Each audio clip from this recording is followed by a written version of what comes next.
బాధితురాలి కేసులో విచారణ కాస్త స్పీడప్ అయింది.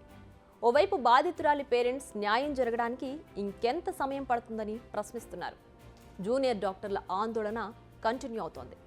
మరోవైపు సిబిఐ ఈ కేసు విచారణను స్పీడప్ చేసింది.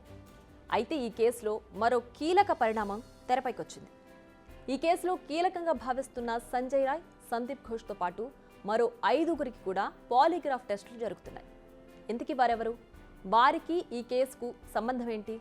సంజయ్ రాయ్ కుటుంబ సభ్యుల రియాక్షన్ ఏంటి? ప్రధాన నిందితుడు సంజయ్ రాయ్కి ఆర్జికర్ హాస్పిటల్ మాజీ ప్రిన్సిపల్ సందీప్ ఘోష్కు పాలిగ్రాఫ్ టెస్టులు నిర్వహించింది సిబిఐ. బట్ మరో 5గురికి కూడా టెస్టులు నిర్వహించేందుకు కోర్టు ఓకే చెప్పింది. ఈ 5గురు ఎవరంటే 4 జూనియర్ డాక్టర్లు, సంజయ్ రాయ్ లాంటి మరో సివిక్ వాలంటీర్. సిబిఐ వీరిపై ఎందుకు ఫోకస్ చేసింది? వారిని విచారించి సమాచారాన్ని సేకరించకుండా